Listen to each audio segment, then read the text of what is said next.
The executive boardroom hummed with tension 40 floors above Palo Alto glass walls, offering a view of Silicon Valley that stretched toward mountains turned gold by late afternoon sun. Victoria Prescott stood at the head of a table large enough to seat 20, her white Dior suit crisp despite the crisis that had stretched into its sixth week. The X-47 engine sat in the center like an altar to failed ambition, chrome and steel components, surrounded by laptops displaying error codes that 18 of the best engineering minds in California couldn't decipher. Smoke still hung in the air from the latest test. The fire suppression system had activated 17 minutes earlier, drenching Blake Thornton and his team in chemical foam that now puddled on Italian marble floors. Heinrich Schmidt sat in the front row with four members of his Autobahn delegation, their faces carved from Bavarian granite, revealing nothing. $127 million hung on whether this machine could run for more than 14 minutes without self-destructing. The maintenance door opened. Darius Holloway stepped through carrying a canvas tool bag, navy coveralls bearing grease stains that no amount of washing could erase. He was 34 but looked older in the fluorescent light, shoulders broad from years of physical labor hands, showing the calluses of someone who worked with metal and machinery. His dark skin caught the reflection of diagnostic screens as he moved toward the engine with the careful purpose of a man who knew he didn't belong but had been summoned anyway.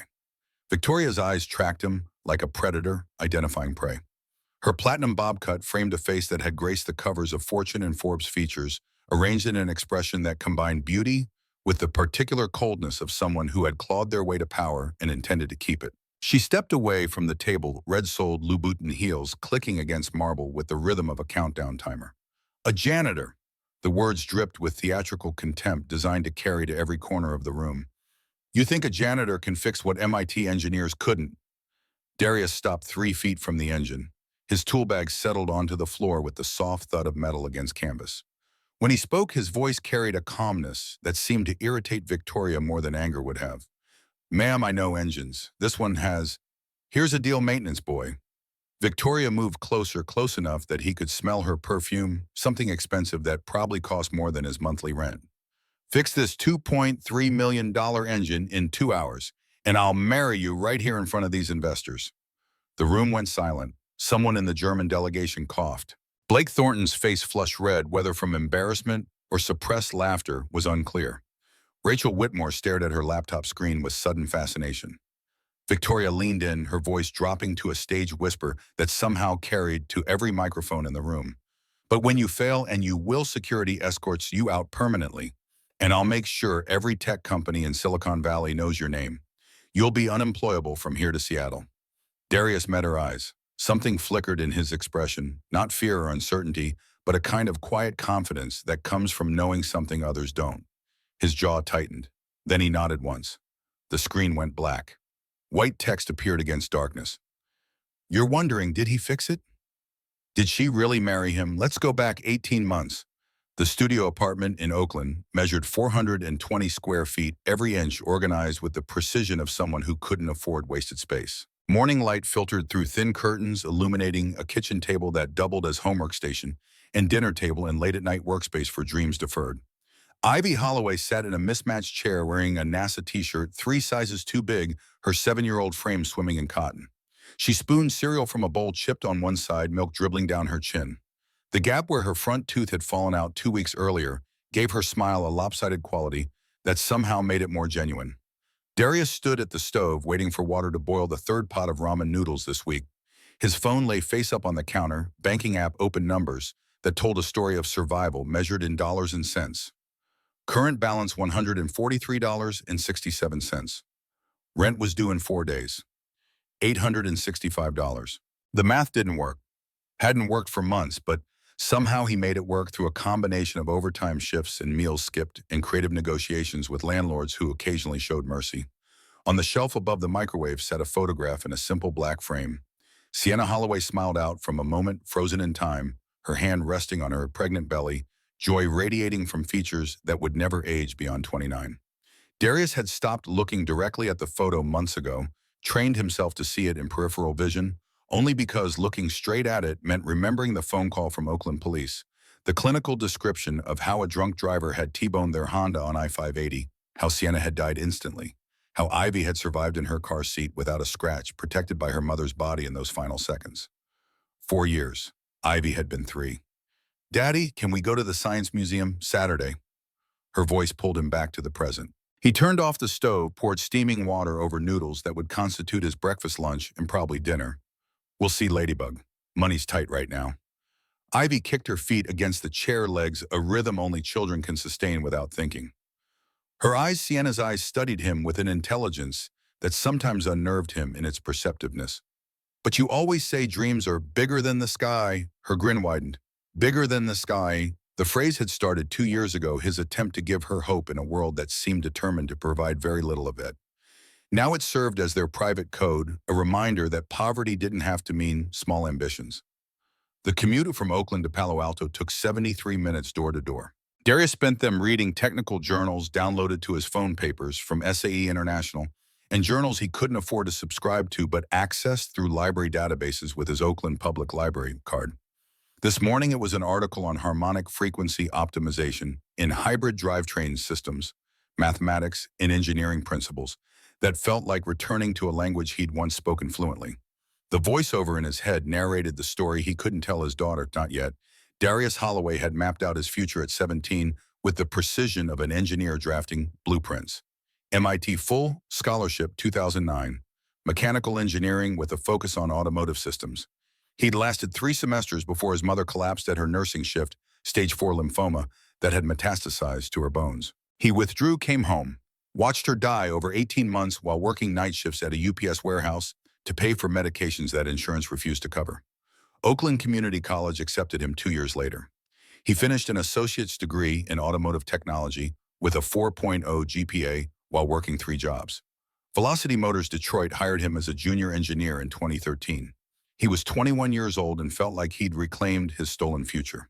By 2015, he'd earned the title of lead propulsion engineer, 11 patents on hybrid balancing systems, his name appearing in industry journals and SAE conference proceedings. Then Sienna got pregnant with Ivy. They'd married in a small ceremony at Oakland City Hall, her family driving up from Los Angeles, his mother's grave decorated with flowers he couldn't afford. They moved to California for what Sienna called a better life, her optimism infectious enough to make him believe it. He took a position at a smaller automotive supplier. Good money, 60-hour weeks, pressure that ground him down, but felt manageable because he had Sienna to come home to. The drunk driver ended all that on a Tuesday evening in March 2018. Darius had been working late. Sienna was picking up Ivy from daycare. The police report said the other driver had a blood alcohol content of 0.21, nearly 3 times the legal limit that he'd blown through a red light at 60 miles per hour that Sienna never saw him coming. After the funeral, Darius couldn't sustain the engineering job. The long hours meant Ivy would spend more time in daycare than with him, and he couldn't bear that. He found the maintenance position at Vanguard Dynamics through a temp agency, $44,500 a year. Steady hours 6:30 to 3:30, home in time to pick Ivy up from school. Health benefits that covered pediatric checkups. It kept them afloat. Barely. Vanguard Dynamics rose from the Palo Alto landscape like a monument to venture capital ambition. 40 stories of glass and steel that caught morning sun and threw it back toward the sky. Darius arrived at 6:28, early enough to avoid most of the executive staff, late enough that security barely glanced at his ID badge. Facilities maintenance, access to every floor, every office, every laboratory, because someone had to empty the trash and someone had to mop the floors, and that someone needed to be invisible enough that important people could have sensitive conversations without remembering he existed.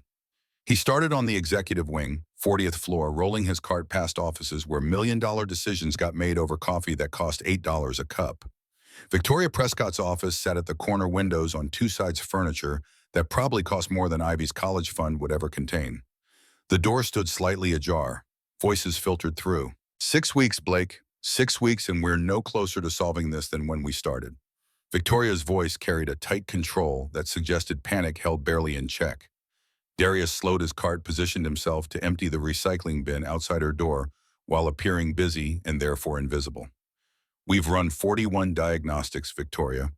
Replaced the software twice, hardware 3 times. The sensors are calibrated to 0.01 millimeter accuracy. I don't know what else. The Autobahn investors arrive Friday. That's 72 hours from now. Heinrich Schmidt is flying 11 hours from Munich to see this engine perform. If it doesn't, he withdraws the Series B funding. $127 million. Gone. Do you understand what that means? Blake Thornton sounded like he was in his late 20s, voice carrying the particular exhaustion of someone who'd been working 100-hour weeks without breakthrough. MIT class of 2018 according to the plaque in his office. Darius had cleaned around it enough times to memorize the Latin inscription. I understand, but the harmonic oscillation won't stabilize past 14 minutes 38 seconds. The engine overheats, throws error code, H747, shuts itself down. We've tried everything I can think of and everything 3 consulting firms suggested. Victoria's heels clicked across her office floor, sharp reports that spoke of movement driven by frustration seeking outlet. Then we're finished. Payroll runs out in 4 months without new funding. We'll have to lay off 45% of staff just to extend runway another 60 days. Darius moved down the hall, but his mind stayed in that conversation. 45%, 96 people out of 214. His job would be among the first to go. The lab occupied half of the 38th floor clean room protocols abandoned in favor of crisis management. The X-47 engine sitting on a test stand surrounded by diagnostic equipment that looked like something from a science fiction film. Darius wheeled his cart through emptying trash bins that overflowed with energy drink cans and takeout containers. The engine itself drew his eye the way a puzzle draws fingers toward its pieces. He'd seen the technical specifications 3 weeks ago, documentation left on a conference table at midnight. Chrome housing, 8 cylinders, AI-guided fuel injection, calibrated to optimize efficiency in real time. Designed to power autonomous delivery vehicles with 94% efficiency, revolutionary if it worked, worthless if it kept self-destructing every 14 minutes. The specifications listed manufacturing origin Munich, BMW Group plant, DIN standards. That detail had caught his attention because it suggested a possibility that engineers focused on software might not consider. The engine sat silent now, cooling from whatever test had run earlier. Darius moved closer under his guise of emptying a nearby bin. His eyes tracked the crankshaft housing the sensor mounts, the connection points between German-manufactured hardware and California-developed software. A theory formed in his mind, fragments of knowledge from his Velocity Motors days combining with observations from weeks of cleaning around failed tests. Metric versus imperial. DIN tolerance standards versus SAE assumptions. German precision machine to 0.001 millimeter accuracy. American firmware expecting 0.005-inch tolerance, which converted to 0.127 millimeters. The AI would interpret German precision as sensor malfunction, try to compensate, create cumulative phase errors that manifested as harmonic oscillation and eventually overheating. He'd seen this exact problem in 2016 on the Velocity Apex Hybrid. Different scale, same physics. The lab door opened. Rachel Whitmore entered carrying a tablet. She looked up, noticed him, smiled with the particular friendliness people use when they want to demonstrate they're not prejudiced. Oh, hey, thanks for keeping this place clean. You guys do such good work. Really hard-working people. The phrase landed like it always did, coded language wrapped in superficial politeness. You people. Hard-working as if the baseline assumption was otherwise. Darius nodded, said nothing, pushed his cart toward the exit. Victoria appeared in the lab doorway as he approached. Her eyes swept over him with the kind of assessment that classified him as furniture, something to be moved around or ignored depending on convenience. She stepped directly into his path, forcing him to stop. Excuse me, this is a restricted R&D area. Maintenance cleans after 8 p.m. Yes, ma'am, just finishing. Blake. She turned toward the back of the lab. Do we really need custodial staff near sensitive prototypes? What if something gets damaged? We can't afford liability from unqualified personnel. Blake's face flushed. He's just cleaning, Victoria. Make sure that's all he's doing. The words hung in the air as Victoria swept past. Darius caught Blake's expression in that moment, discomfort mixed with resignation. Rachel had returned her attention to her tablet, deliberately oblivious. Darius pushed his cart into the hallway. His hands gripped the handle tight enough that his knuckles went pale. 4 years of this. 4 years of being invisible, of swallowing insults, coded in professional language. Thursday afternoon brought the emergency all-hands meeting, mandatory attendance 4 p.m. Darius sent a quick text to Mrs. Foster explaining he'd be late, $20 became $30 for evening hours, and joined the stream of employees heading toward the auditorium. The room filled with nervous energy. Darius found a spot near the back, close to the emergency exit. Victoria took the stage at 4:03 precisely. I'll be direct.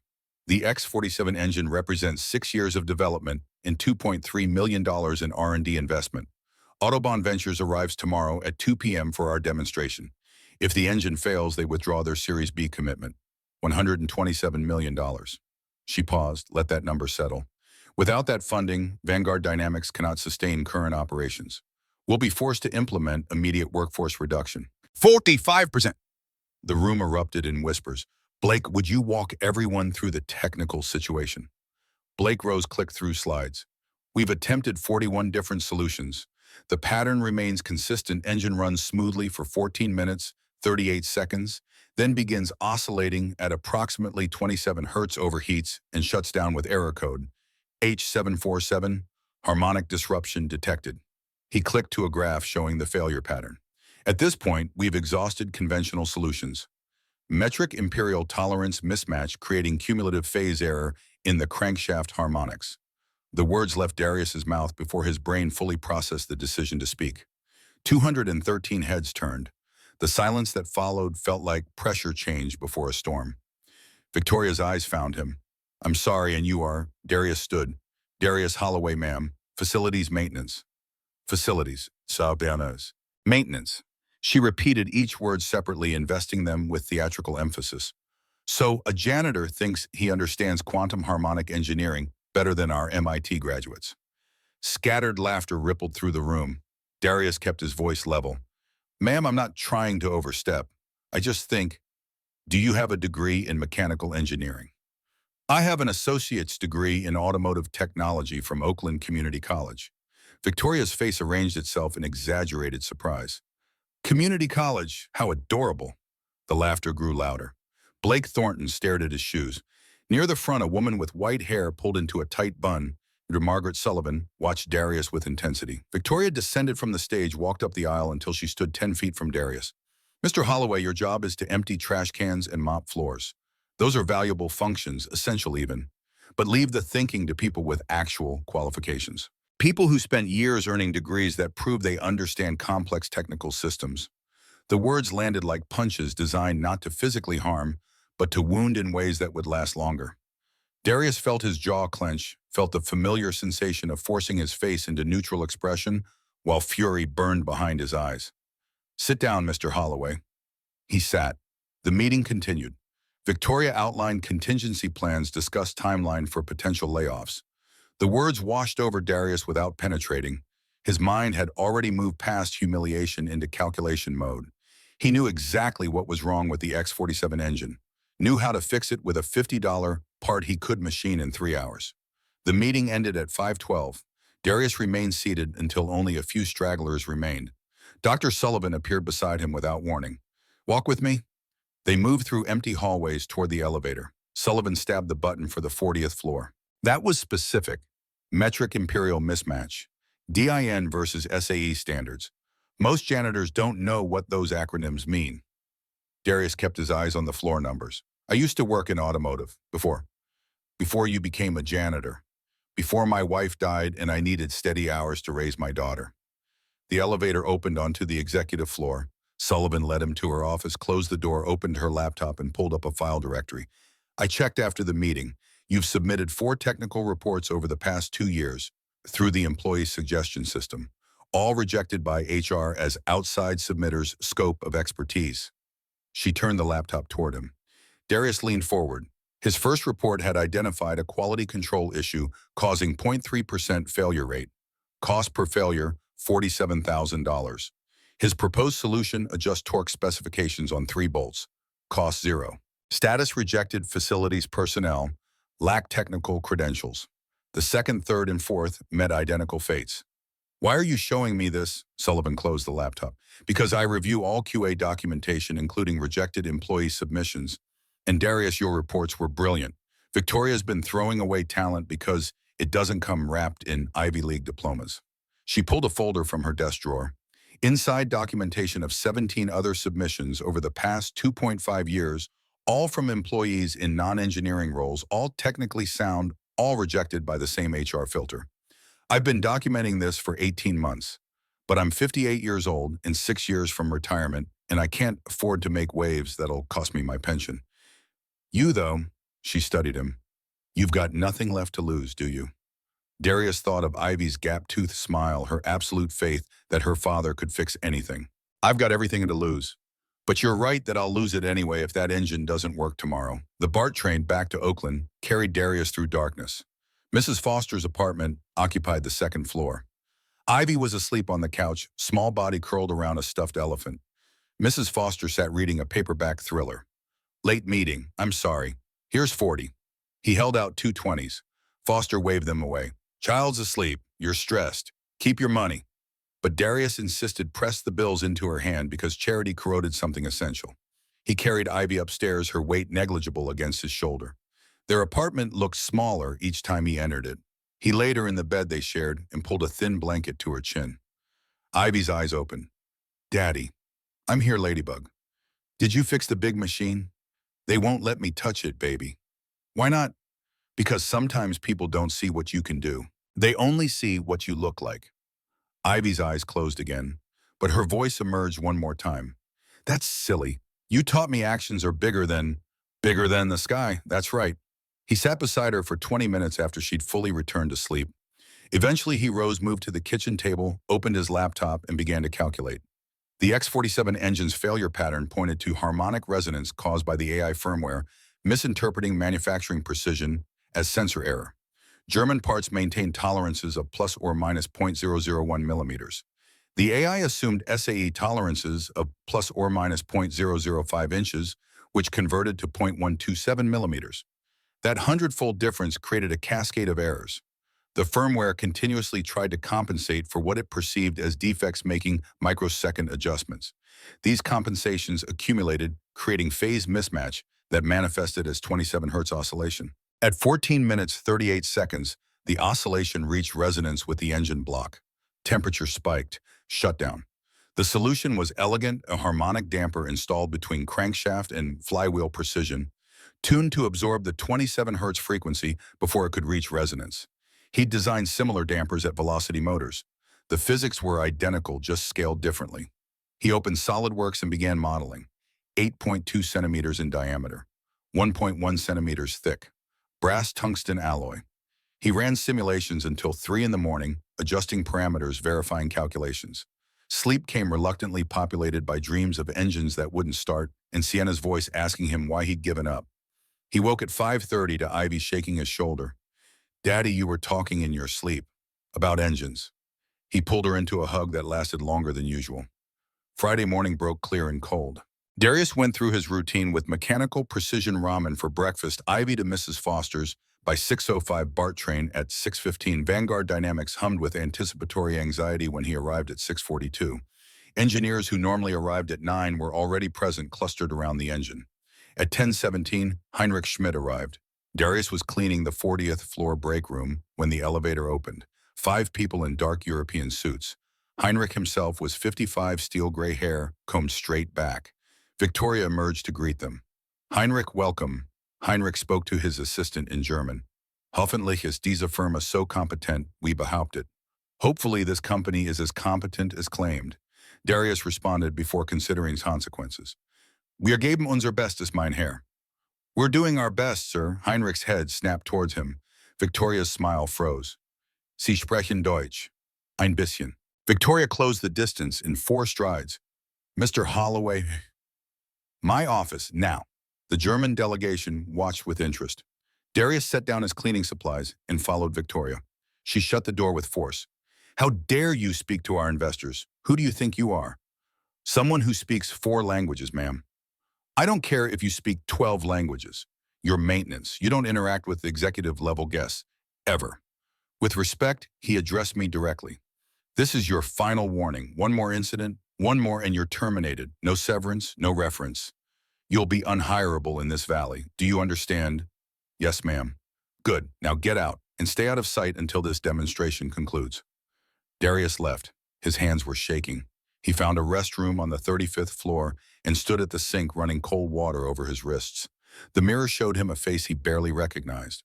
34 but looking 40. 4 years of grinding poverty had carved away everything soft.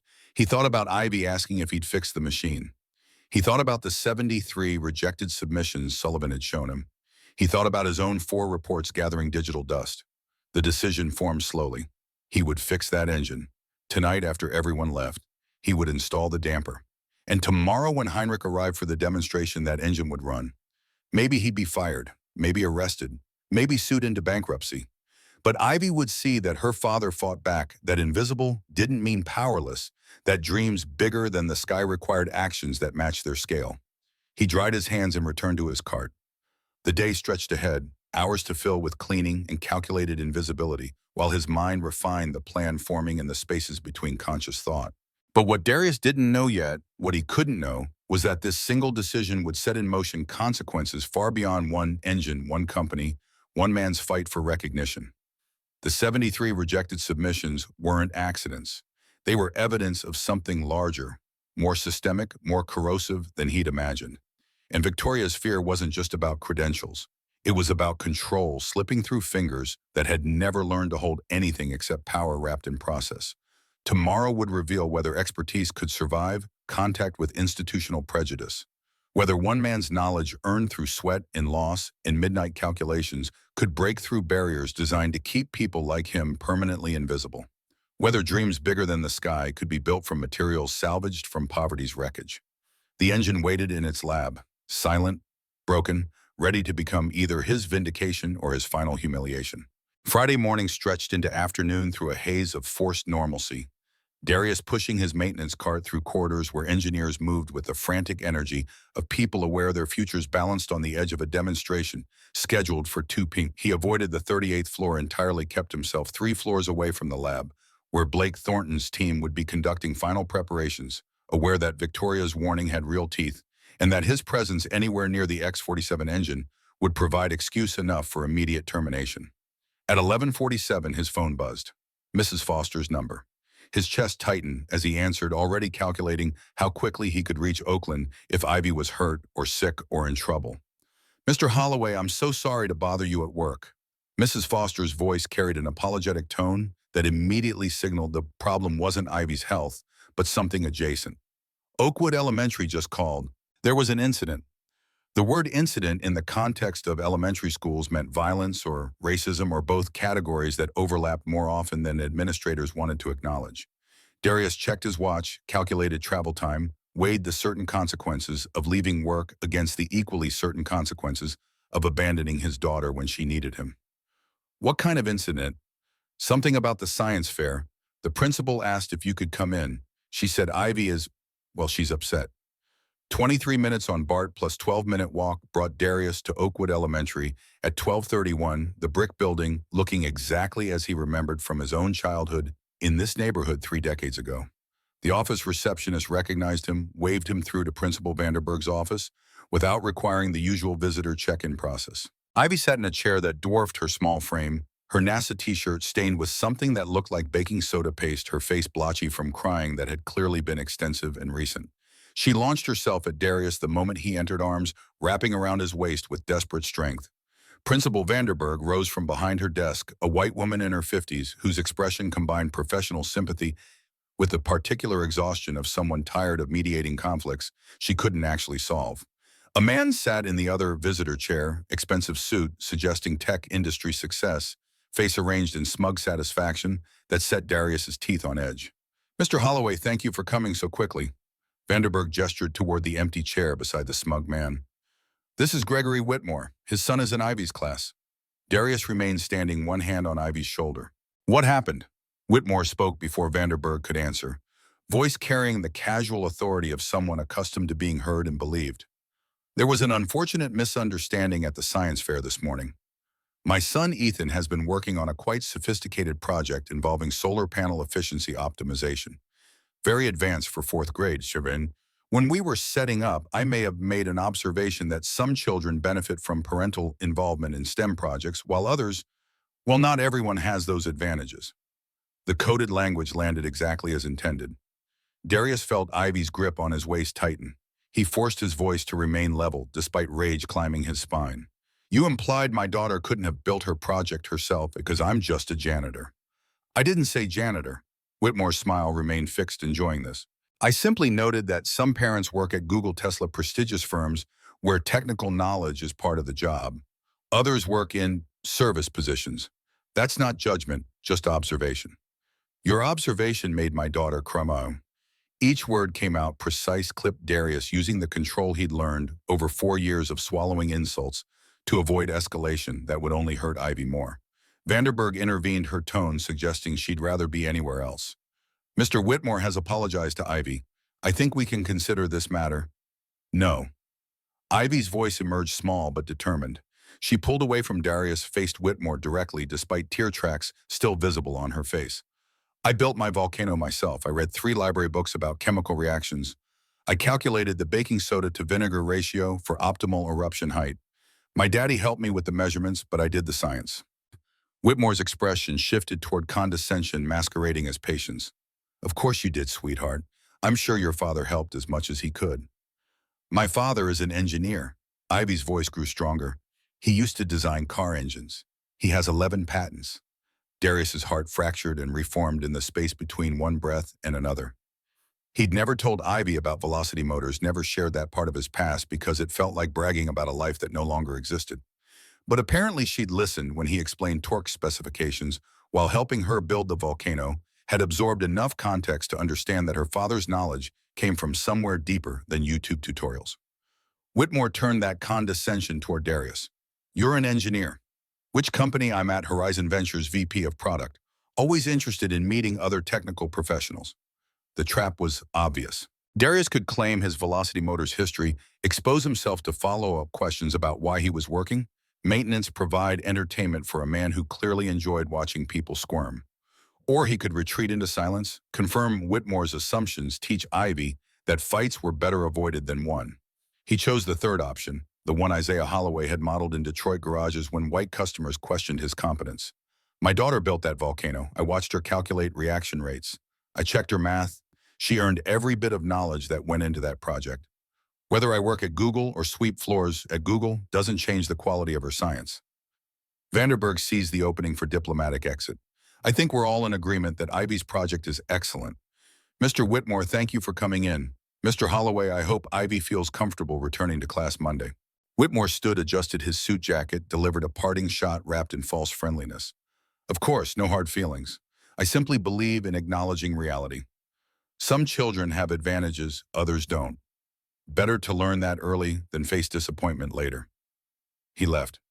Vanderberg made apologetic noises that Darius barely heard, his mind already moving past this incident or toward the larger pattern it represented. Ivy would face versions of Gregory Whitmore her entire life, people who would look at her skin color and her father's, and her zip code and decide her potential before she opened her mouth.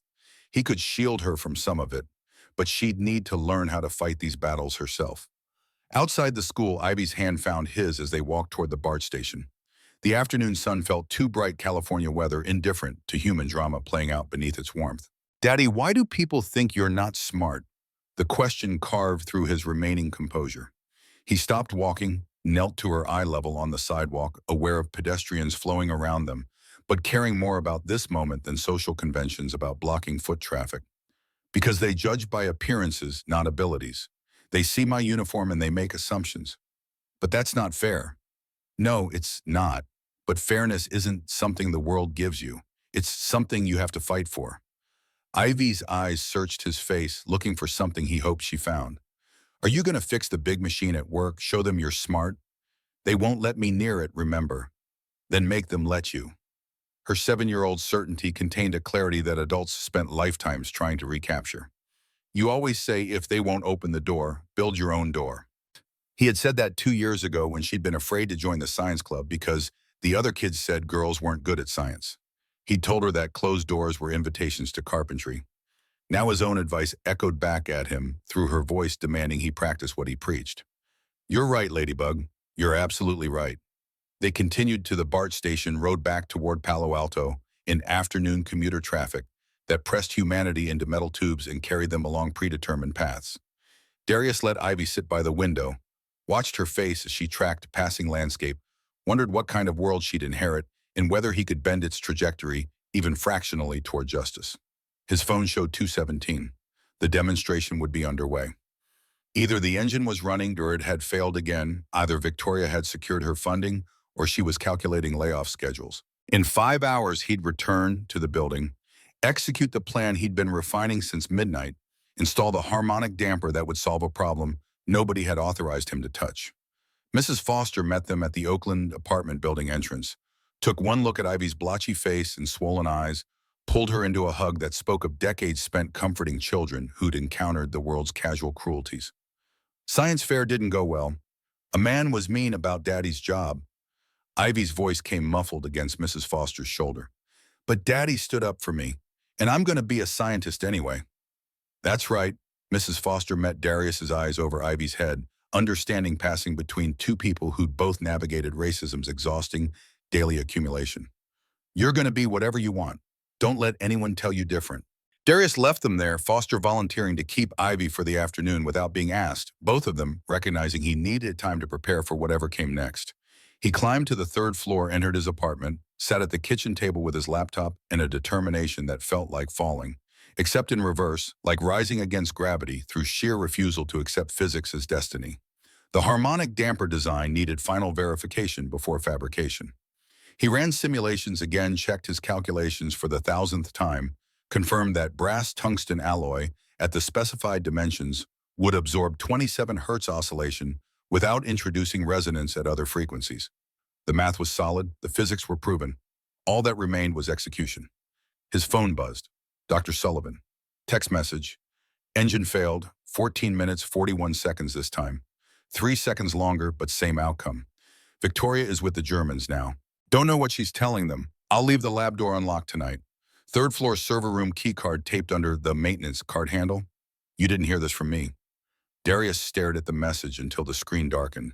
Sullivan was risking her pension, her retirement, her entire professional future by providing access and plausible deniability. She'd positioned him to succeed while giving herself cover if he failed the careful strategy of someone who'd survived decades in hostile corporate environments. He typed a response. Why are you doing this? Her answer came immediately. Because I'm tired of watching excellence get discarded for lack of pedigree. Because my son is a welder who can't get hired anywhere that matters despite being the best in Northern California. Because somebody has to break the pattern. Might as well be you. At 6:30, Darius collected Ivy from Mrs. Foster's apartment, made them dinner from ingredients stretched to their limit. Pasta with butter and frozen vegetables, protein sacrificed to keep grocery costs under $40 for the week. Ivy sensed his preoccupation didn't press him for conversation beyond the basics of her day. After dinner, she worked on homework at the kitchen table, while Darius pretended to watch television, his mind actually running through the installation procedure he'd need to execute in darkness and silence. 8:15. Ivy's bedtime. He tucked her in, pulling the thin blanket to her chin, kissing her forehead, where her skin still carried the baby softness that would eventually disappear into adolescence. Daddy, are you going back to work tonight? The question caught him mid-retreat. He paused in the doorway, silhouetted by hallway light. Yes, I need to fix something that's broken. The big machine? Yes. Will you get in trouble? Honesty warred with paternal instinct to shield her from adult complications. Honesty won because lies would undermine everything he was trying to teach her about integrity and courage. Maybe. Probably. But sometimes doing the right thing means accepting consequences. Ivy sat up, her gap-toothed seriousness, making her look simultaneously younger and older than 7. Remember when I was scared to do the volcano at science fair? You said scared means it matters. Do it anyway. His own words returning to haunt him, demanding he meet the standard he'd set for her. I did say that. So if you're scared, that means fixing the machine matters. Do it anyway. He crossed back to her bed, pulled her into a hug that lasted longer than usual, breathing in the strawberry shampoo scent of her hair and the indefinable smell of childhood that he knew intellectually wouldn't last forever, but couldn't quite believe would actually disappear. When did you get so wise? From you, you taught me dreams are bigger than the sky. Bigger than the sky. He repeated it like a prayer or maybe a promise. I'm gonna fix it, Ladybug. For you, for everyone like us who gets told they don't belong. I know you will. Her confidence remained absolute, untouched by doubt that would come later with experience. Because you're my daddy, and you can fix anything.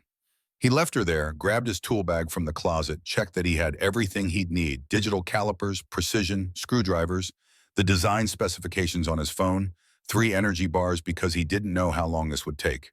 The harmonic damper itself sat in bubble wrap at the bottom of the bag, machined this afternoon at a friend's garage, in exchange for 3 hours of labor, helping replace brake lines on a 1987 Chevy pickup. The friend hadn't asked questions, recognized desperation when he saw. It understood that some debts were better repaid with silence than inquiry. 943. Darius emerged onto Oakland streets where darkness pooled between streetlights and the sound of distant sirens reminded everyone that urban life contained edges sharp enough to draw blood. He walked to BART rather than waiting for a bus that might not come, descended into fluorescent brightness, and mechanical air rode the train through the tunnel under the bay while his heart rate climbed with each station. Palo Alto at 11:07 felt like a different planet from Oakland streets, clean and well lit. The ambient wealth so normalized that people forgot poverty existed 3 cities away. Vanguard Dynamics rose against the night sky windows, dark except for security lighting on every fifth floor, and the executive suite at the top where someone Victoria probably was still working through scenarios that all led to the same conclusion: failure meant collapse. The loading dock security guard was reading something on his phone, barely glanced up as Darius showed his ID badge. Night shift maintenance, nothing unusual about that. He nodded. Darius threw returned attention to his screen, where a soccer match was apparently reaching critical conclusion. The building's overnight silence felt different from daytime quiet, absence of human activity, creating a vacuum that amplified every sound. Darius's footsteps echoed in the lobby. The elevator hummed its ascent with mechanical indifference. The 38th floor corridor stretched empty and waiting. His maintenance cart sat exactly where Sullivan had promised, keycard taped to the handle with surgical precision. The lab door responded to the keycard with an electronic chirp that sounded impossibly loud in the stillness. Darius slipped through, let the door close behind him, stood for 30 seconds, allowing his eyes to adjust to darkness, broken only by standby lights on diagnostic equipment.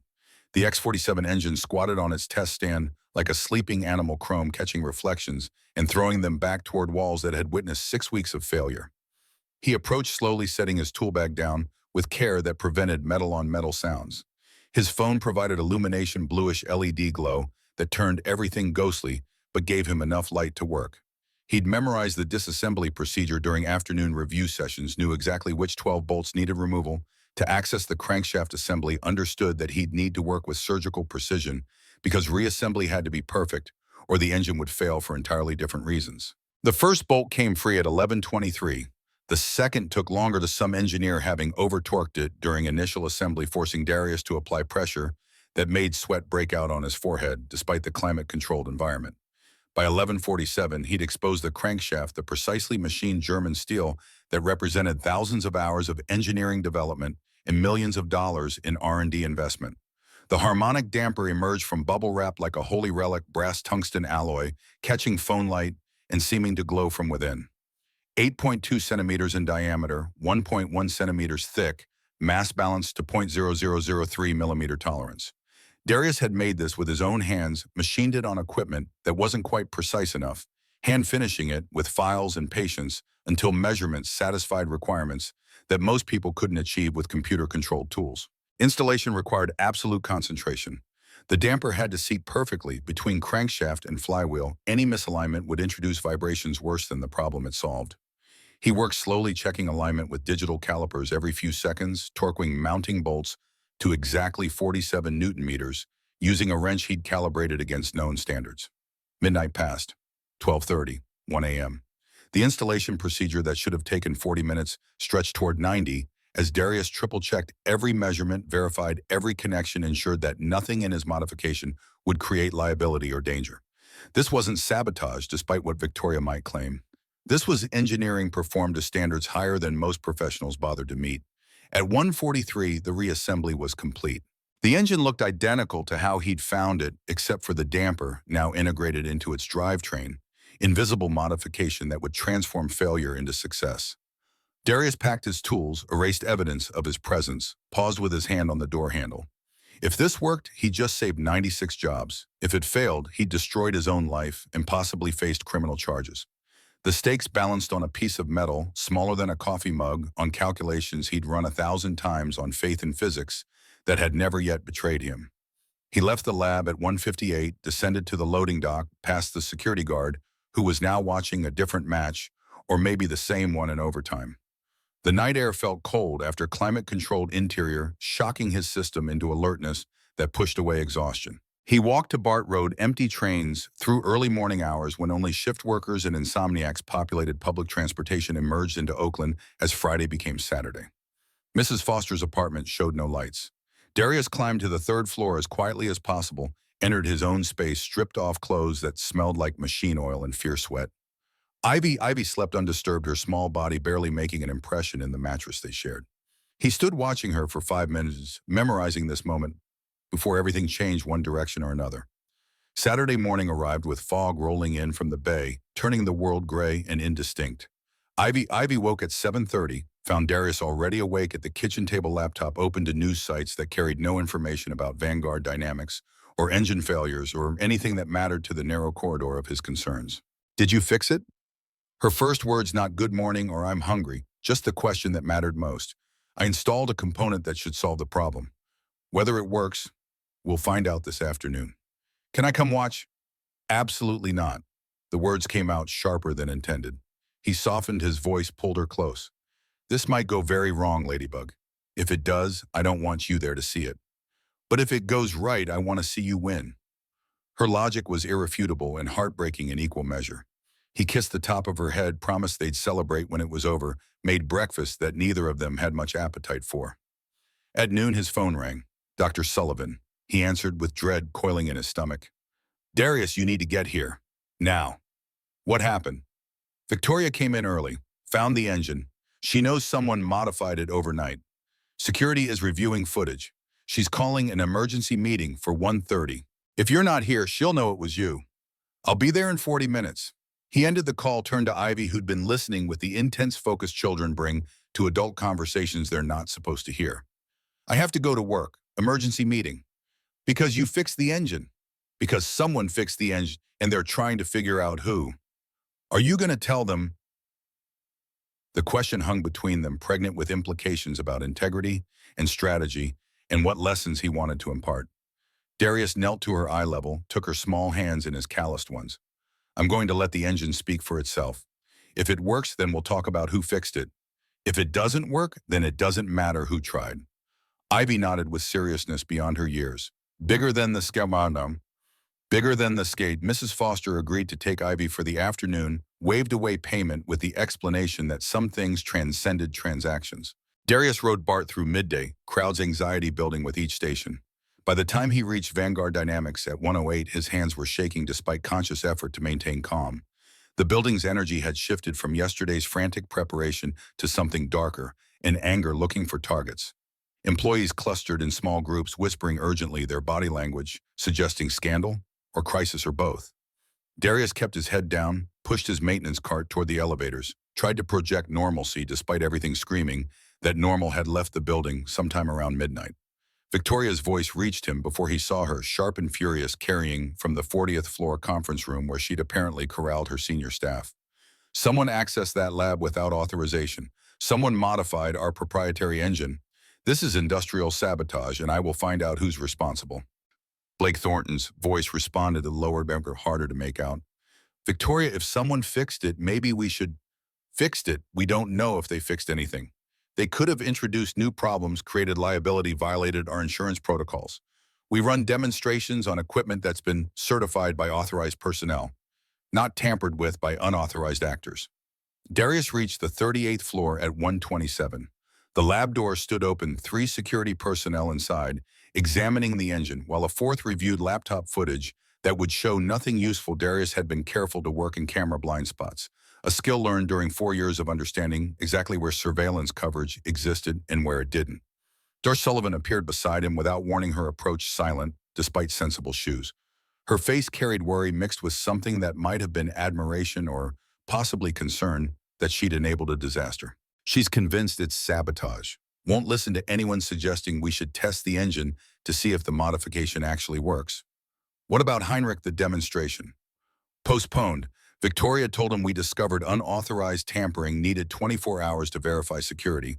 He was not pleased, gave her until Monday, 2 p.m. for final demonstration or the deal dies. Monday meant 2 more days of investigation, 2 more days for security to potentially trace the 3rd floor keycard to Sullivan's authorization codes, 2 more days for Victoria to build a case that would justify criminal charges. Darius felt the walls closing in options, narrowing to a corridor that led only one direction. I need to tell her it was me. Sullivan grabbed his arm with surprising strength. You do that now, she'll have you arrested before you finish the sentence. Wait until the meeting. At least you'll have witnesses. The all-hands meeting convened at 1:47 in the second-floor auditorium, same space where Victoria had issued layoff warnings 2 days ago. This time her expression carried fury instead of desperation, face arranged in lines that promised consequences for whoever had dared violate her authority. The German delegation sat in the front row again, Heinrich's expression carved from disappointment and irritation. Beside him sat his assistant and three other Autobahn executives who'd apparently flown 11 hours to watch American corporate dysfunction play out in real time. Victoria took the podium without preamble. Last night, someone entered our R&D lab without authorization and modified the X-47 engine. This represents theft of proprietary technology, violation of insurance protocols, and potential industrial sabotage. Security is reviewing all access records and surveillance footage. The person responsible will be terminated immediately and prosecuted to the fullest extent of law. She paused, eyes scanning the auditorium with predatory focus. If the person responsible comes forward now, we'll consider that cooperation when determining criminal charges. Otherwise, we'll find you, and I promise the consequences will be severe. Darius stood, 214 heads swiveled toward him again, repetition of yesterday's scene, except this time carried stakes that went beyond humiliation into territory that included jail time. Victoria's eyes found him narrowed with recognition that became certainty. "Mr. Holloway, you have something to say." His voice came out steady despite adrenaline flooding his system. "Yes, ma'am, I modified the engine last night, between midnight and 2 a.m. The auditorium erupted in whispers. Victoria's face cycled through vindication rage and something that looked almost like relief at having identified her target. "Security." She gestured toward two uniformed guards stationed at the auditorium exits. "Escort Mr. Holloway to my office. Everyone else, this meeting is concluded. Return to your duties." Heinrich Schmidt stood before security, could move. His voice carried the authority of someone accustomed to commanding rooms and expecting compliance. "Ms. Prescott, one moment. This man modified your engine without permission." "Correct." "That's correct. Criminal trespass, theft of trade Dweinrich's industrial. But you have not tested whether his modification works." Heinrich spoke over her German precision, slicing through American outrage. "You have not determined if he solved your 6-week failure?" Victoria's jaw tightened. The testing protocols require authorized personnel, insurance compliance, safety verification. "I am not interested in protocols." Heinrich's voice dropped to conversational volume that somehow carried more weight than shouting. "I am interested in whether your engine functions. I flew 11 hours. My delegation cleared schedules for 3 days. We will see this engine operate, or we will withdraw from negotiations permanently. Now, not Monday. Now." Silence filled the auditorium, 200 people holding collective breath while Victoria calculated odds and options and consequences. Her eyes found Darius again, and something shifted in her expression, some microscopic acknowledgement that she'd been backed into a corner where her only escape route led through trusting the man she'd spent 2 days destroying. "Fine." The word emerged, clipped, controlled fury compressed into 2 syllables. "We'll test the engine. But when it fails, Mr. Holloway faces full criminal prosecution. And when it succeeds, if by some miracle it succeeds, I will discover how he acquired unauthorized access, and everyone who assisted him will face termination." She descended from the stage heels, clicking toward the exit, everyone falling into step behind her like a procession heading toward execution or maybe resurrection. Darius joined the flow, Sullivan appearing beside him. Without speaking, her presence both support and testimony to shared risk.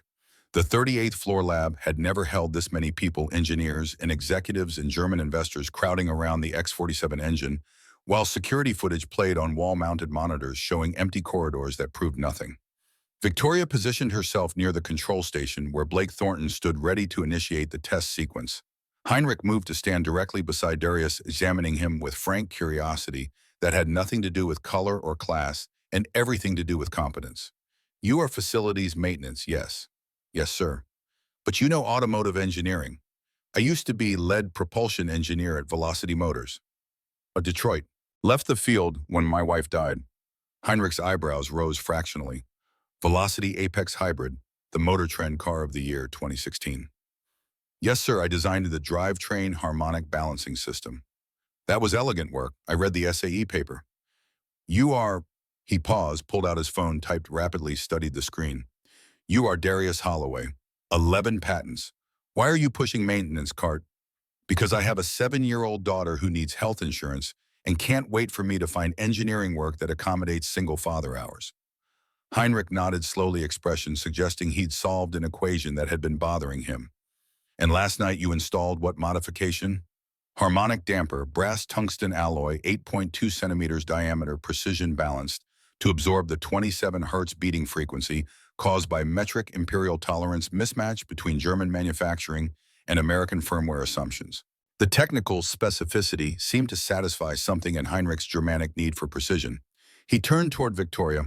Miss Prescott, I withdraw my earlier statement. We will not wait until Monday. We will see this test now.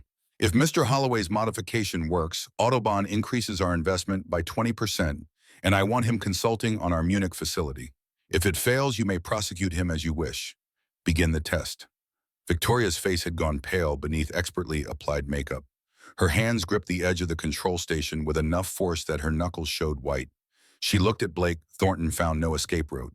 In his expression, turned her gaze toward Darius with something that might have been hatred or possibly fear that her entire worldview was about to shatter.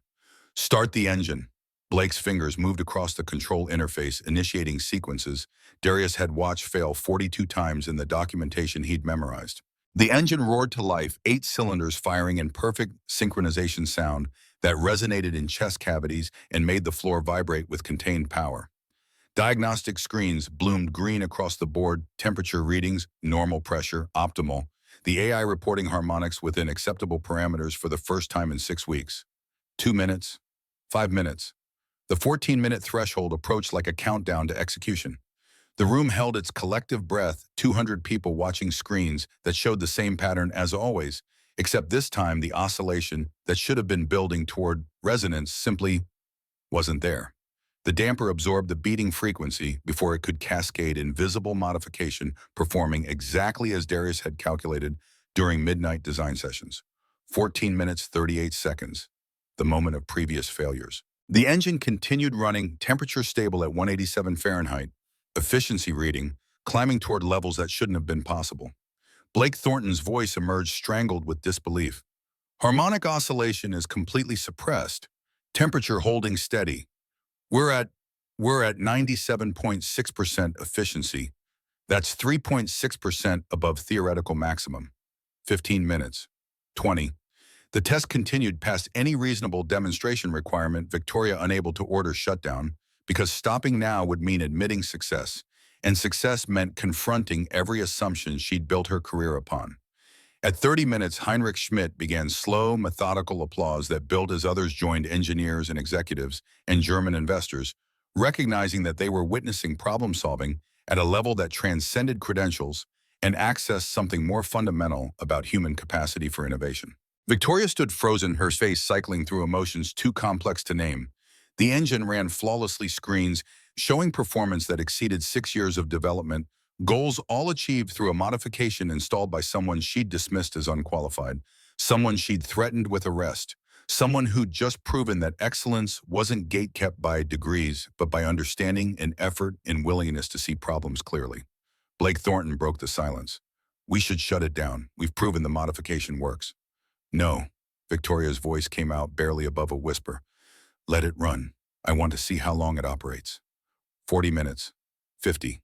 The engine settled into performance that looked less like testing and more like destiny fulfilling itself, German precision and American innovation finally communicating through the translator Darius had provided. The room gradually relaxed, tension releasing, as success became undeniable, conversations starting in quiet tones that built toward normal volume. Heinrich approached Darius at the 1-hour mark, extending his hand in formal greeting that acknowledged equal status regardless of job titles. Mr. Holloway Autobahn Ventures would like to retain you as consulting engineer for our European operations. 3-month assignment, all expenses paid, consulting fee of $50,000. Will you accept? Victoria made a sound that might have been protest or possibly just the noise someone makes when their reality inverts. Darius met her eyes across the lab, saw recognition forming. Their understanding that she'd built a system designed to filter out exactly the kind of talent that had just saved her company. That depends on Ms. Prescott. She threatened criminal prosecution. I'd prefer not to consult from jail. Heinrich turned toward Victoria with expression that suggested patience exhausted. Mr. Prescott, I believe we need private conversation about investment terms and personnel decisions. Your engineers, he gestured toward the still-running engine, have failed for 6 weeks. Your janitor succeeded in one night. This suggests problems with how you evaluate competence. We will discuss. The room emptied gradually, people filing out with backward glances and whispered conversations that would become office legend within hours. Dr. Sullivan paused beside Darius on her way to the exit, squeezed his shoulder without speaking, her eyes carrying relief mixed with vindication. Blake Thornton was the last engineer to leave, stopping in front of Darius, with expression combining embarrassment and something that might have been respect. I owe you an apology. Yesterday when Victoria shut you down in the meeting, I should have said something. Should have at least considered that you might know what you were talking about. You did what most people do, trusted credentials over claims. It's not personal, it's just systemic. That doesn't make it right. Blake extended his hand. If you end up staying at Vanguard, I'd like to learn from you. How to diagnose by sound and intuition instead of just running algorithms. Darius shook his hand, recognized the olive branch for what it was, understood that Blake represented the better impulses that got suppressed by systems designed to reward conformity over curiosity. My grandfather taught me, listen with your hands, not just your ears. Machines tell you everything if you pay attention. Victoria's office at 243 felt like neutral territory claimed by occupying forces. Heinrich and his delegation arranged on one side of the conference table, Victoria isolated on the other. Darius standing near the window, uncertain whether he was witness or defendant. The city stretched below wealth and ambition, stacked vertically in glass towers that reflected afternoon sun with casual arrogance. Heinrich spoke first, German accent, making each word feel weighted with consideration. Ms. Prescott Autobahn Ventures is prepared to proceed with Series B funding. $127 million as originally discussed. Victoria's exhale carried 6 weeks of tension, finding release. Thank you, Heinrich. I appreciate. However, the words stopped her like a physical barrier. We have 3 non-negotiable conditions. First, Mr. Holloway receives immediate promotion to Director of Engineering Innovation, minimum salary, $160,000 equity package, comparable to senior technical leadership. Victoria's face went through several expressions before settling on controlled neutrality. That's highly irregular. He doesn't have formal engineering degree, hasn't gone through our promotion protocols. He solved 6-week crisis in one night. Your protocols clearly failed. This is condition 1. Second, Heinrich continued without pause. Independent audit of all technical submissions rejected since 2017.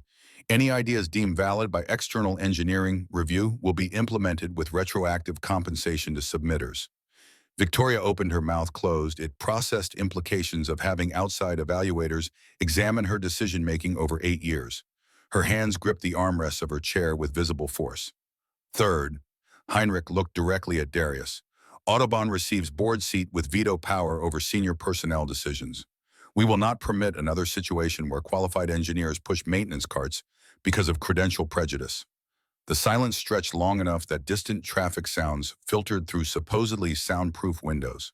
Victoria's breathing had gone shallow, chest rising and falling with barely controlled emotion that could have been rage or humiliation, or possibly the early stages of understanding that her assumptions had consequences. Those terms are acceptable. Her voice emerged flat, defeated, someone who just watched their empire survive only by accepting foreign governance. Mr. Holloway, consider yourself Director of Engineering Innovation effective immediately. Report Monday morning for onboarding.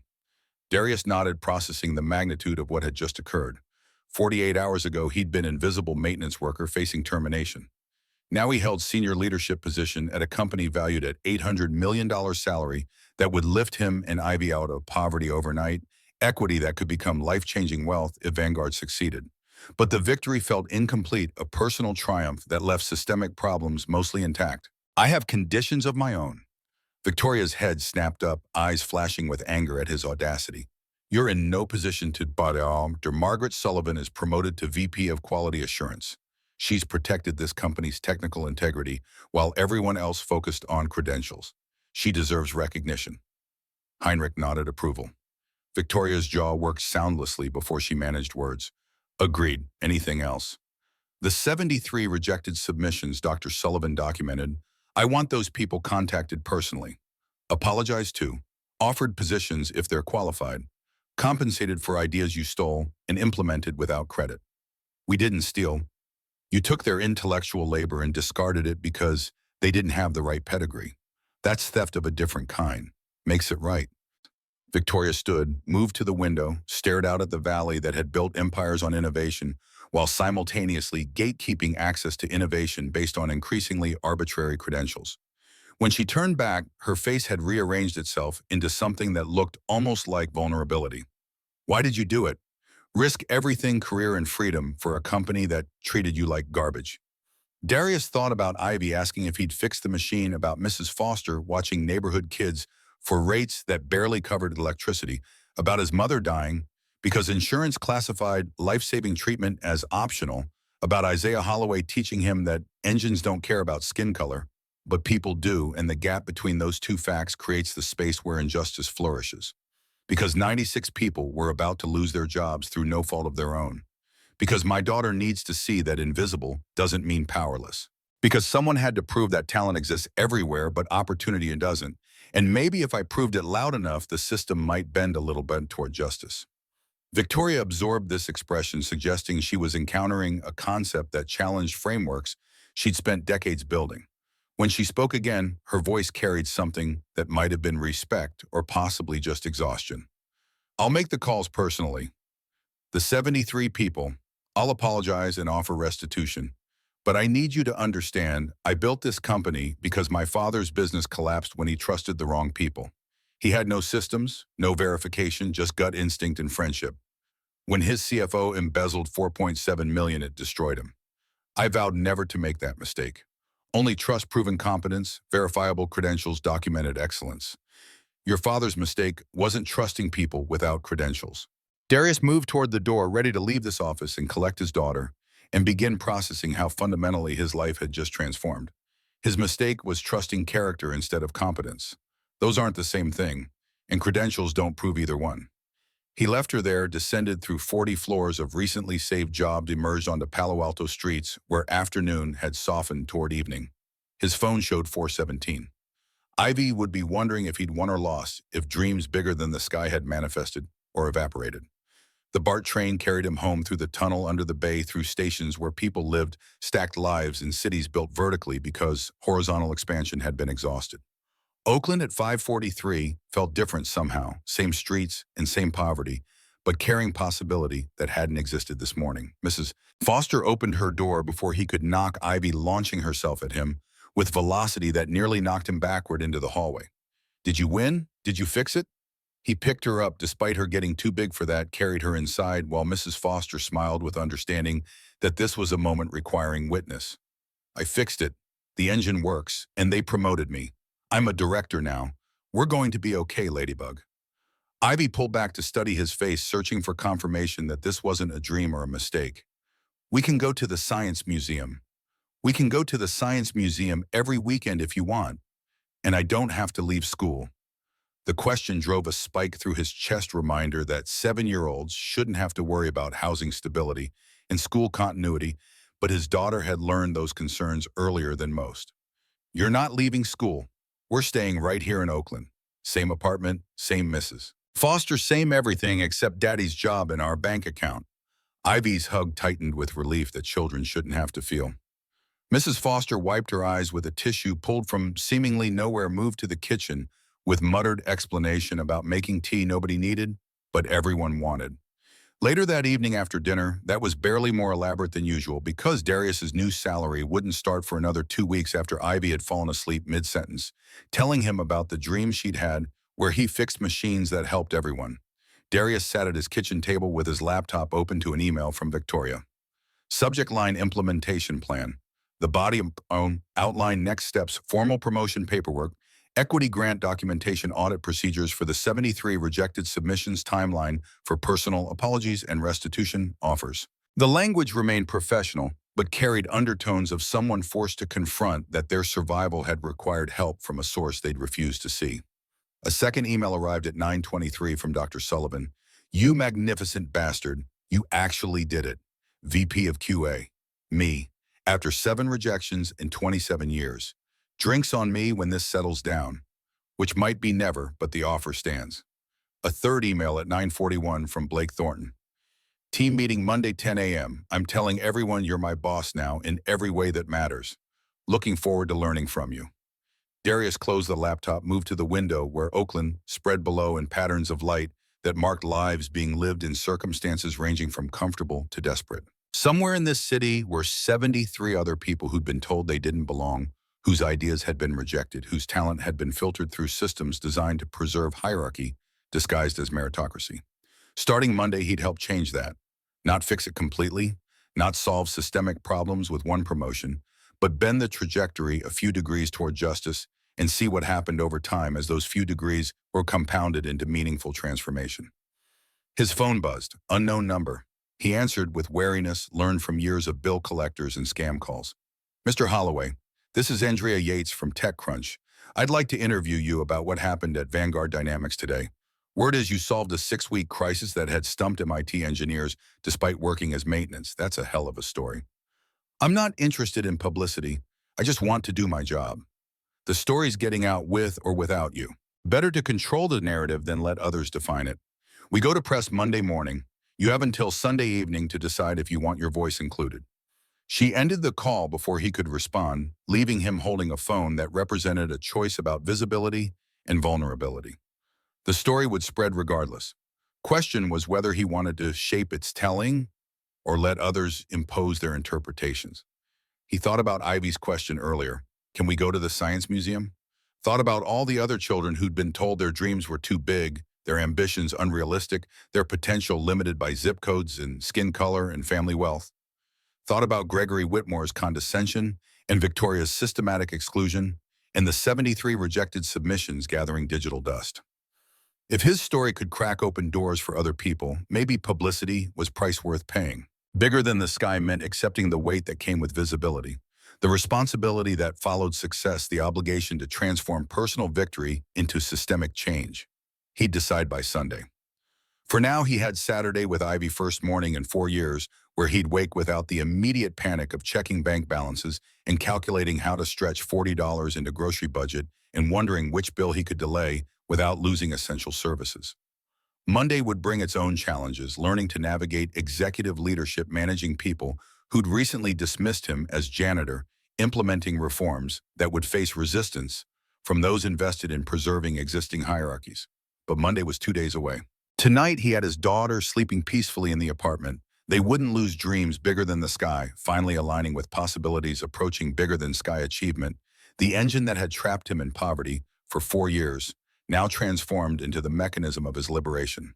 He pulled the blanket higher on Ivy's sleeping form, kissed her forehead where baby's softness still persisted, whispered words that might have been prayer or promise, or possibly just exhausted gratitude, that physics remained consistent and effort combined with knowledge could still overcome systems designed to keep people trapped in places that serve power's convenience.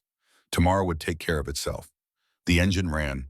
The deal was saved. 96 jobs preserved. 73 people about to receive overdue recognition. And one 7-year-old girl who taught her father that scared means it matters and do it anyway could finally stop worrying about things children shouldn't have to worry about. That felt like enough for one day. The rest could wait. Sunday morning arrived with fog thick enough to render Oakland's skyline into suggestion rather than certainty. Darius woke at 7:18 to find Ivy already awake, sitting cross-legged on the floor, surrounded by colored pencils and notebook paper, drawing what appeared to be a detailed schematic of the X-47 engine, based entirely on his descriptions and her 7-year-old interpretation of mechanical engineering. "Daddy, can we go to the Science Museum today? You said we could go every weekend now." The promise felt simultaneously too extravagant and perfectly reasonable given the transformation 48 hours had wrought.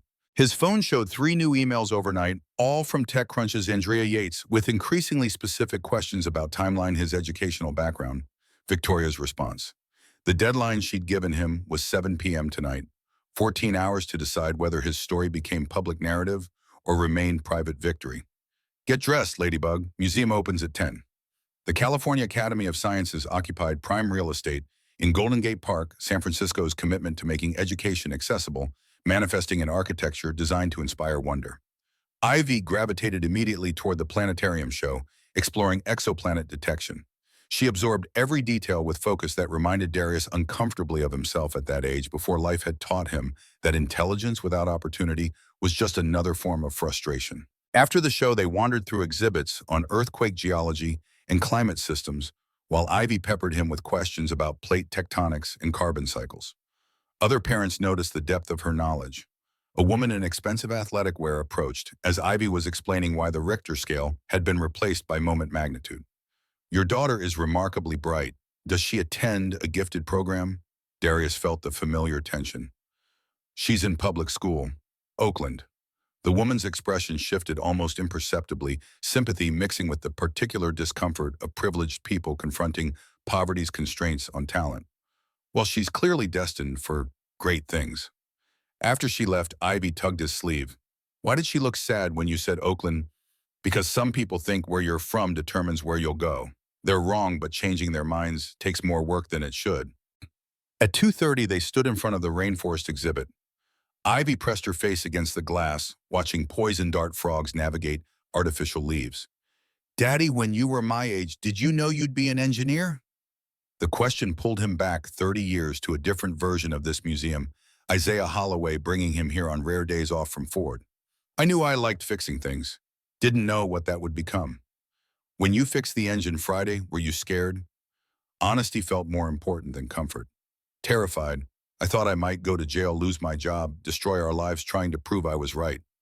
But you did it anyway. Because you taught me that scared means it matters." Ivy turned from the exhibit, her expression carrying seriousness that children shouldn't need to master this early.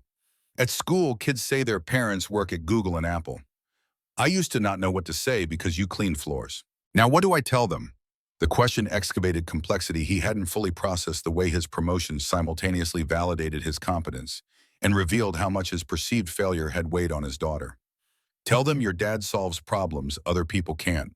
Tell them credentials matter less than capability." That's a lot of words for making fun of someone's at lunch. Her pragmatism cut through his philosophical distance, reminder that 7-year-olds lived in concrete reality where economic class manifested through social hierarchy and symbolic violence wearing friendly faces. They left the museum at 4:15. His phone showed 2 more emails from Andrea Yates and one from an unfamiliar address with subject line, "Legal consultation regarding Vanguard Dynamics employment." He opened the unfamiliar email first. Jennifer Patterson, an attorney with Feldman and Associates who specialized in employment law, wanted to discuss potential wrongful termination claims given Victoria's threatened prosecution.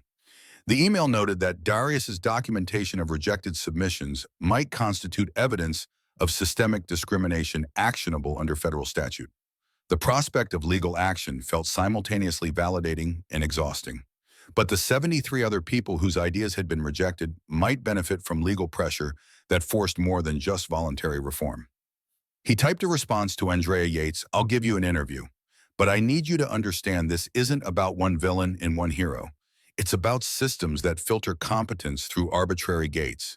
If your article reduces this to simple morality tale, you'll miss the actual story." Her response came within 3 minutes. "Come to our office tonight, 7 p.m., bring documentation." TechCrunch's San Francisco office occupied the 8th floor of a building near the Embarcadero. Andrea Yates was younger than her professional reputation suggested, 32 at most, wearing jeans and a t-shirt that said, "Citation needed," in academic journal formatting. "You brought documents." "Everything." The 73 rejected submissions. Statistical analysis showing 91% rejection rate for people of color versus 8% for white engineers. Victoria's emails creating the credential filter. My own 4 rejected reports. Dr. Sullivan's documentation of opportunity cost $6.2 million in lost efficiencies from discarded ideas. Andrea's eyes widened as she flipped through the folder. "This is systemic discrimination documented across 8 years. Why didn't you sue?" "Because lawsuits take years and I needed to feed my daughter every day." "Because whistleblower protections are theoretical until you test them in court, and I couldn't afford to be test case." "Because sometimes survival requires accepting injustice while waiting for a moment when you have leverage to demand change." She spent 40 minutes asking questions that demonstrated real research, understood the technical details, and the social dynamics. The article she outlined would examine broader patterns, use Vanguard as case study for how tech industry's obsession with elite credentials created artificial scarcity while wasting talent. One more question. Victoria could have handled Friday multiple ways. She could have had you arrested, could have refused to test the engine. Instead, she eventually promoted you. What changed in her perspective? Darius thought about Victoria's face when the engine ran past 14 minutes. She realized that being right about process while wrong about outcome is just another form of failure. That survival sometimes requires accepting help from sources you've refused to see. The interview concluded at 9:20. Andrea promised the article would run Monday morning with full documentation that she'd position this as systemic analysis rather than personal vindication. Monday morning broke clear and bright. Darius dressed in clothes that suddenly felt inadequate for director-level position, khakis and button-down that had been fine for maintenance work, but seemed shabby for executive leadership. A problem to solve later with his first real paycheck. The TechCrunch article went live at 6 a.m. Darius read it on the BART train while Ivy dozed against his shoulder.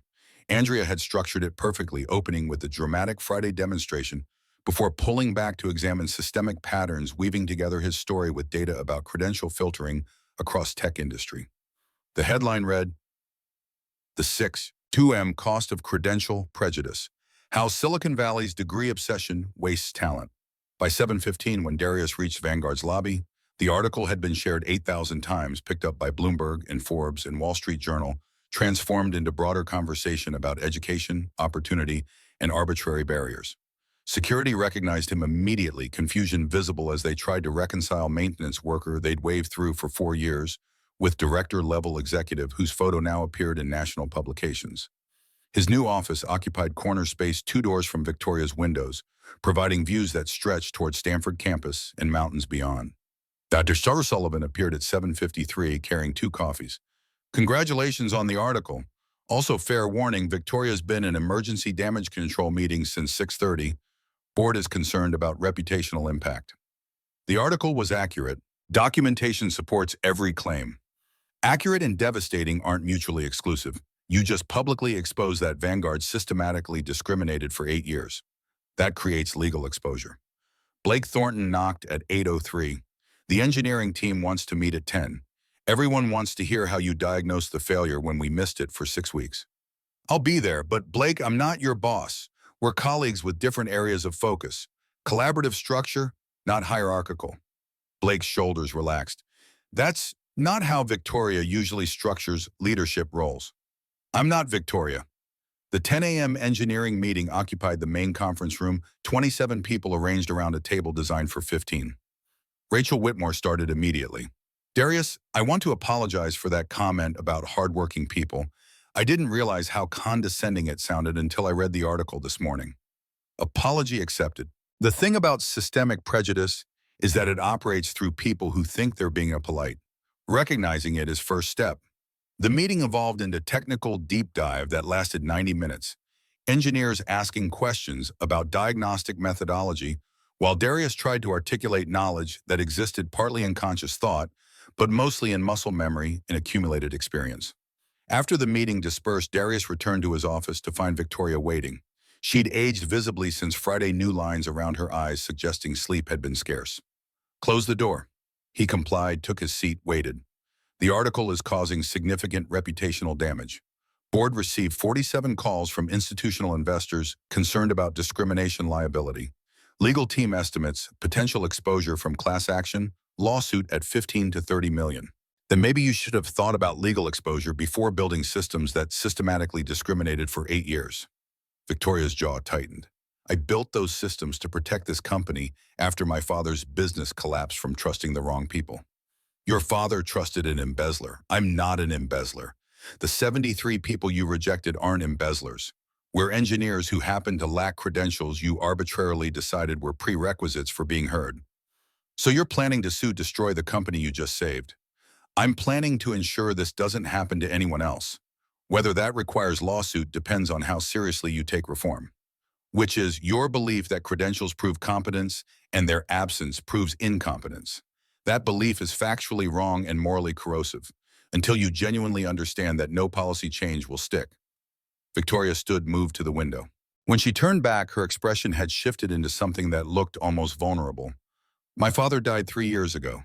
Dementia. Toward the end, he didn't remember the embezzlement. Just kept asking why I wouldn't visit, why I was so angry. I realized I'd spent 20 years building my life as reaction to his failure. And now you're telling me that fear led me to create different mistakes that are just as destructive. The confession felt like witnessing someone's therapy session. Fear is reasonable response to trauma, but trauma-based decision-making produces systems designed to prevent past problems while creating new ones. So what do you want? Independent oversight, quarterly audits by external reviewers, blind review process where technical merit is evaluated before credentials are revealed, mandatory training for all management, transparent reporting on diversity of idea sources. Victoria returned to her chair. That's more extensive than what Heinrich required. Heinrich required minimum for him to feel comfortable investing. I'm outlining what's necessary for actual cultural transformation. You can implement it voluntarily or wait for lawsuit to force it. She left without verbal agreement, but her shoulders carried resignation that suggested compliance. The week accelerated into pattern of meetings and decisions. Wednesday brought the first reform implementation meeting. Thursday featured difficult conversation with three engineers who'd been most vocal about credential requirements, resistance manifesting through procedural objections. Friday afternoon, Jennifer Patterson arrived for the legal consultation Sullivan had arranged. She spent 2 hours reviewing documentation before delivering assessment. You have the strongest systemic discrimination case I've seen in 6 years. 8 years of documented filtering, statistical disparities, Victoria's emails explicitly creating the discriminatory system. The question is whether winning serves your objectives. What are the downsides? Years of litigation, media scrutiny of your entire life. Victoria's legal team will investigate everything trying to undermine your credibility. Discovery will be invasive and exhausting. Even if you win, appeals could extend the process for 5 years. What are the upsides? Forcing genuine institutional change through court-ordered consent decree, creating legal precedent, securing compensation for everyone whose ideas were stolen, sending signal to tech industry that systemic discrimination has consequences, and personally financial settlement that would secure your daughter's future. The calculation balanced present comfort against future impact. His promotion solved his immediate problems, but left structures intact that would harm others. File the paperwork, class action on behalf of all 73 rejected employees. I'll be lead plaintiff. Patterson nodded. This goes public next week. Prepare yourself for intense media attention. After she left, Darius sat watching afternoon sun paint the valley gold and amber. Lawsuit meant defining himself by conflict for years, but it also meant preventing future repetition, meant forcing accountability that voluntary reform could never guarantee. Dr. Sullivan appeared with a bottle of whiskey and 2 glasses. Heard Patterson left. Figured you could use this. It's 3:30 in the afternoon, and you just committed to years of brutal litigation. She poured 2 fingers in each glass. To fighting battles that need fighting even when avoiding them would be easier. The weekend brought unexpected complications. Television interview requests from 3 major networks, invitation to speak at Stanford's engineering school. Darius accepted. Stanford declined the television appearances. Monday brought the lawsuit's public announcement press conference, where Patterson outlined the case while Darius and 11 other named plaintiffs stood behind her. Media coverage was immediate and extensive. Vanguard's stock dropped 4%, recovering 3% by market close. Discovery demands started arriving within days, hundreds of pages designed to overwhelm plaintiffs into settlement. Darius spent hours each evening reviewing depositions, identifying relevant emails, reconstructing timeline. The Munich trip arrived as welcome break, 3 weeks of consulting work that paid $50,000. Heinrich had arranged family accommodations. Ivy could join him without disruption to her schoolwork. Bavarian autumn carried different quality than California. The Autobahn facilities occupied converted industrial complex outside Munich proper. Heinrich's team included 12 engineers, all initially skeptical about American consultant whose primary qualification appeared to be solving one problem through intuition. The skepticism lasted approximately 4 hours until Darius diagnosed harmonic resonance issue in their prototype electric motor that had been producing inconsistent performance for 3 months. The fix required repositioning 2 mounting points by 7 millimeters. After that diagnosis, resistance evaporated. Ivy thrived on the Munich adventure. She picked up German phrases with 7-year-old fluency, started explaining to museum visitors how diesel engines worked. Heinrich laughed and commented that she had career in either technical design or science fiction. On their final evening, Heinrich invited them to his home for dinner. The conversation ranged from technical discussions to more personal territory about balancing career with family responsibility. You made very difficult choice, Heinrich observed. coming forward about discrimination knowing it would create years of conflict. Easier to accept promotion and move on. Easier for me, not easier for next person Victoria decides is unqualified. Not easier for my daughter who'd learn that accepting injustice is price of personal success. Heinrich's wife smiled. This is good lesson for Ivy. That fighting for others even when it costs you personally is what separates comfortable life from meaningful one. Ivy spoke up with 7-year-old directness. Daddy says dreams are bigger than the sky. That means doing hard things because they matter. Precisely, Heinrich raised his wine glass, to doing hard things because they matter. The flight back to Oakland carried different emotional weight, returned to litigation and reform battles, and media attention that had become exhausting backdrop. Patterson's latest update, Vanguard had filed motion to dismiss, claiming his promotion demonstrated no discrimination, existed legal argument so transparently cynical that Patterson expected the judge to reject it.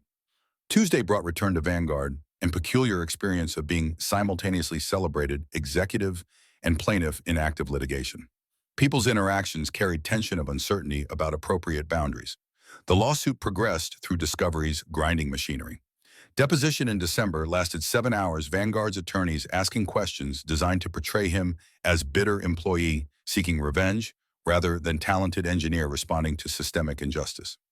Mr. Holloway, isn't it true that you chose maintenance work over engineering positions? The attorney was a middle-aged white man whose expensive suit suggested he'd never experienced poverty firsthand. I chose maintenance work because it provided steady income with hours that allowed me to raise my daughter as single parent. The discrimination wasn't refusing to accommodate my childcare needs. The discrimination was rejecting technically valid engineering ideas because I held maintenance position rather than engineering title. The deposition continued in similar vein. Patterson objected frequently, building record for trial, while allowing Darius to explain how systemic prejudice operated. December became January. The lawsuit's class had grown to 47 named plaintiffs. Patterson remained optimistic, noting that Vanguard's motion to dismiss had been denied and discovery was revealing even more extensive patterns. Vanguard's voluntary reforms were showing measurable impact. The blind review system had generated 91 submissions in 4 months, 23, deemed promising enough to implement, 8 already showing positive results. Victoria's transformation remained incomplete, but visible.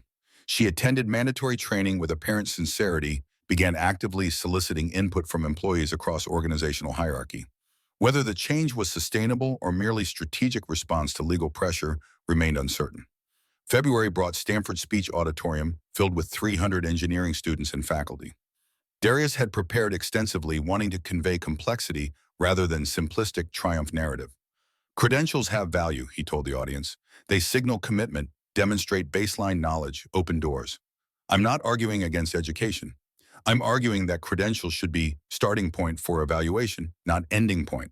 That someone with associate's degree and a decade of hands-on experience might know things that someone with PhD doesn't. One student asked with edge whether Darius was suggesting Stanford degrees were worthless. I'm suggesting Stanford degrees are valuable but not sufficient. That intelligence exists in people who couldn't afford Stanford. Your Stanford degree gives you advantages I didn't have. Recognition of those advantages should produce humility, not defensiveness. The response drew applause from portions of audience, while others sat in uncomfortable silence. The lawsuit reached settlement negotiations in March. Vanguard's initial offer was $7 million split among 47 plaintiffs, plus agreement to maintain reforms for 5 years. Patterson dismissed it as inadequate. They're betting that 5 years is long enough for public attention to fade. We need permanent structural oversight. Negotiations extended through April. The final settlement emerged in May, $14.3 million, divided among plaintiffs plus 7-year consent decree, requiring continued blind review protocols, quarterly independent audits, transparent reporting, and $100,000 penalty for any violation. Patterson had also secured provision requiring Vanguard to fund scholarship program for community college students pursuing engineering careers, 5 full-ride scholarships annually for 10 years, named after Isaiah Holloway.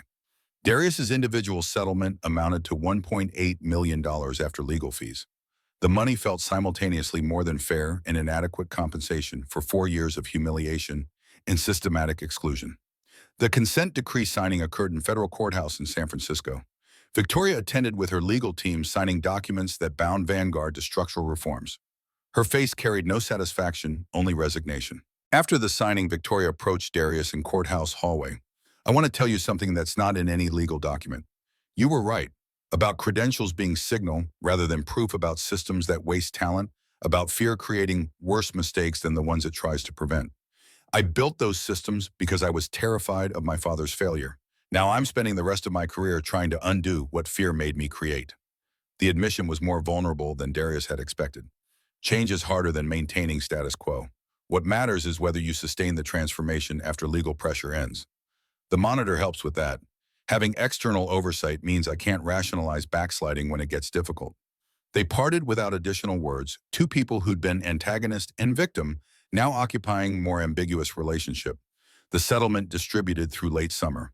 Darius paid off every debt, medical bills from Sienna's accident, student loans, from his abbreviated MIT education, credit card balances accumulated through 4 years of poverty, and experienced the peculiar lightness of liberation from economic anxiety.